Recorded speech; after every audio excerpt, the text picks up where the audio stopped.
So I started making games in 1994. Yeah, I'm that old. And maybe many of you weren't born yet. I was one of the first employees at Epic Games, and I started working on Epic Pinball. I don't know if any of you remember this, but that's a pretty old game. Thanks. Alright, so after that I worked on Unreal and all the games in the Unreal franchise, all the versions of the Unreal Engine, and I was part of the team that created Gears of War. Gears of War. So after Epic, I worked at many companies, Webzen, Arcane Studio, Ubisoft, LucasArts, Bandai Namco, Virtuos, and NetEase. And there are some of the few games I worked on, so Ghost Recon, Star Wars, Ace Combat, Tomb Raider, Starlink, Alienware, Super Mecha Champions. So, a few games. I'm currently working as creative director on a Web 2, Web 3 startup called Affin. We're based in Singapore. And we're going to release our first game soon. It's called Buddy Arena, so feel free to check it out. Alright, so today I want to talk about world design. World design is a critical element of game design. Right? It offers opportunities for exploration, influences the gameplay for players, and it's a tool for storytelling. So when designing something, you can take an iterative approach. So you start from the closest thing that you know that's doing what you're trying to do, like reference an existing game, or start from something similar in some genre that you want to do. You can change some aspect to solve the problems that you're facing. Take something and iterate on it. Or you can take a first principle approach, which is really like starting from the ground up and really thinking about the problem you're trying to solve and assemble the different elements required. So it's going to take longer. You're going to start from scratch. But if you manage to figure things out this way, you'll often end up with a better solution. Now, so let me use an example of a game world design where I use the first principles. So, Unreal Tournament is an arena FPS shooter with focus on multiplayer deathmatch and capture the flag. I'll explain what that is. We call that CDF. To give you a bit of context, so here's a reminder of what the games looked like in the 90s. So we have Quake here, 1996. It was mostly indoor, monochromatic, small rooms, small environments. And Unreal was first introduced with multiplayer deathmatch. Then we decided to add CTF afterwards. That was always only something that existed as a small mode for Quake. It wasn't in any commercial game at the time. So for those not familiar with the original CTF, way back, so there are two bases, and to score a point, you need to go to the enemy base, grab that flag, and bring it back to your own base while your flag is still there. So it's pretty complex. There's a lot of things you need to do at the same time. So I thought the game would be pretty chaotic because players need to either grab the enemy flag in their base, come back and score a point, or if your teammate to that flag, then you have to support him and keep him alive. So as an attacker, you can play support. If you defend, on the other hand, so you need to prevent the enemies from coming to your base, and if they manage to come to your base and steal your flag, then you need to go and chase them. So there's basically four main roles that shift dynamically depending on what's happening during the battle. Like you grab a flag, support a teammate, defend, or chase someone who stole your flag. So several of my teammates starting to do CTF PlayStation on Quake mode, and they try to understand, like, okay, how did they do the maps? What are the flow? What are the paths?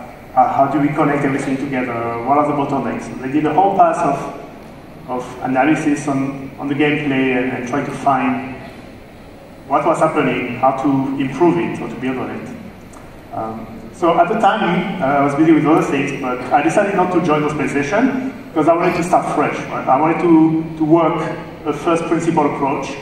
I was trying to imagine, just knowing the rules, trying to imagine how the game would play. So I just didn't play it. So here's how I created Facing World. So that ended up being the most successful map in Unreal Tournament. And what we had to work with at the time, I was using 160 polygons. So I remember that clearly, like we had this hard limit on what we could display on the screen. Okay, so at the time I was experimenting with using all the polygon budget, like the whole 160, on a single building, right? And at the time, that's quite new because if you're trying to do environment outside, well, typically you'd use 80 for your buildings, 80 for your landscape, and the buildings end up being cubes. You couldn't really create any architecture.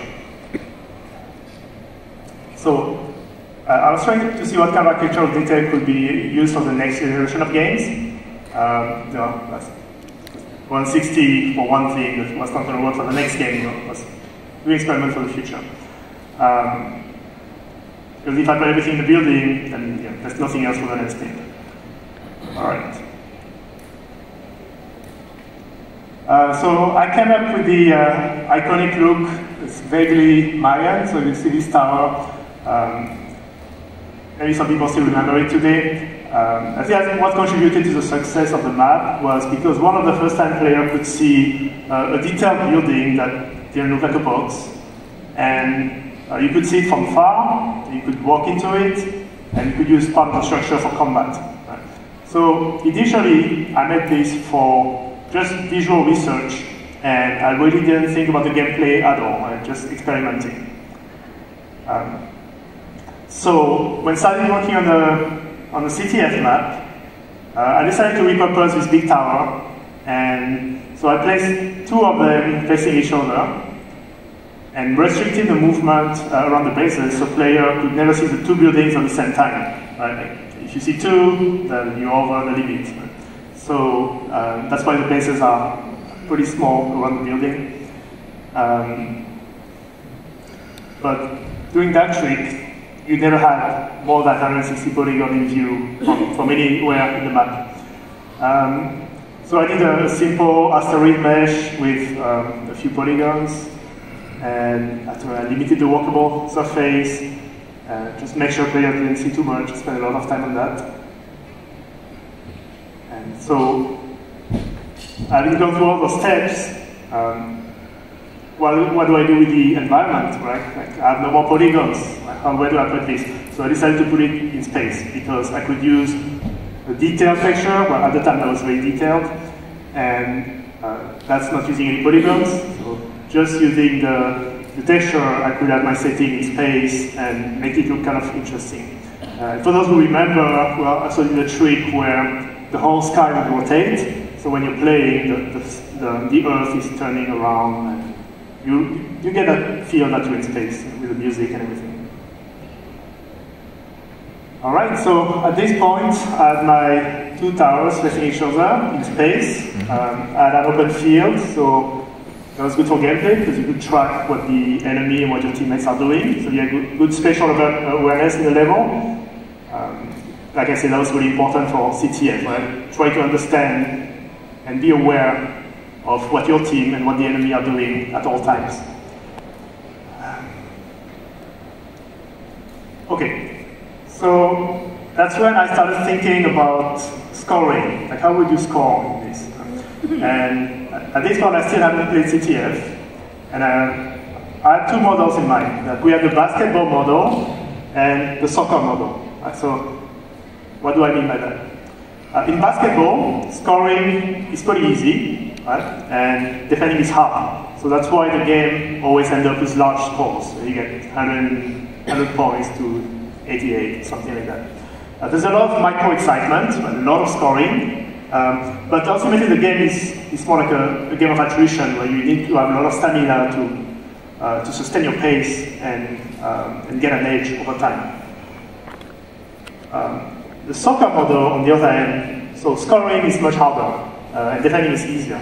That's why when you see a soccer match, the score can be 0-0, 1-1, or it's really rare to see a game with more than 3 or 4 goals. So there's a lot of tension. You could think, oh, this is very boring. Actually, it's not. The tension is building, and then when you get one score, it's like a huge, event, right? A huge release of pressure and joy. And you see people running around in soccer, but you don't see that in basketball so much. Right? Not as much. All right, so I thought the soccer model would work well for CTF because it's going to foster more cooperation between the players. I tried to make the towers easier to defend. So I opened up some windows and starting points that weren't present before, and added some elevators. Right? So we have like more windows, more places to stand. You have elevators to go all the way to the top. I thought that's going to make the tower easier to defend. And the other benefit was that those defensive windows could also be used by attackers on the opposite tower. So they could take down the defender to support a teammate, running back to the base, for example, without being sniped. So just that change added a lot of depth because you have to worry about attacking, you have to worry about the opposite defenders on the opposite tower. There's a lot going on, but it's still all in view and easy to understand. So that created a lot of depth for the gameplay and many opportunities for a well-coordinated team to really compete really hard in this level. But it was never frustrating for the new players because they could always understand what's happening. And then the open-ended line of sight, the visibility of the map really contributed to the fact that player could follow. Even if they hadn't a lot of experience with the game, they could always follow what was happening. Okay, so easy to get and hard to master is always something game designers try to achieve.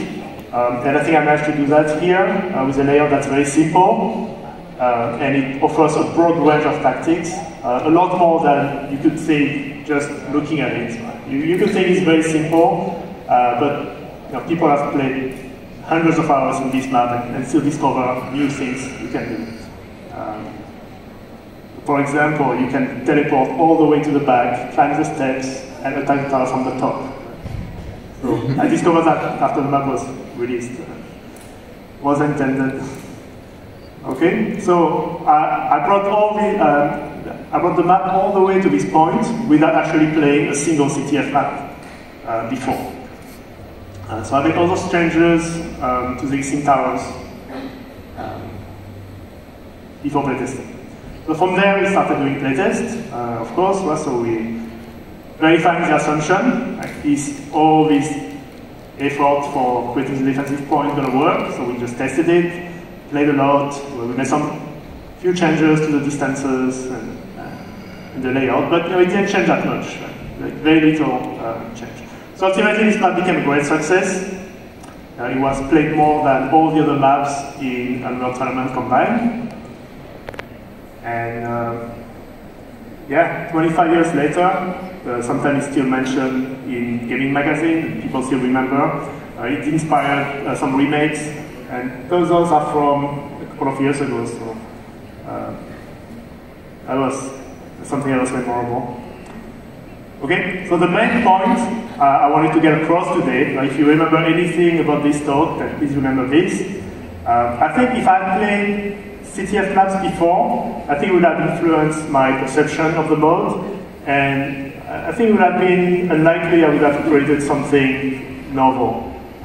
I would have looked at what the other game was doing, I would have done something similar, tweak it, but I wouldn't have come up with that facing worlds, for sure. So it's very easy today to reference other games or other levels because there's so much content out there. Right? It's very tempting. See what other people are doing, do the same, tweak it, take several games, mix and match, try to come up with something new. But often the design process starts with a competitive analysis, or just trying to make a new game by mixing different aspects of the project.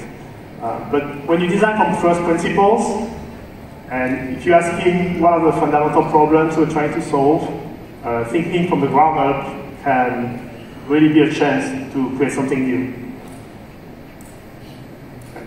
Thank you.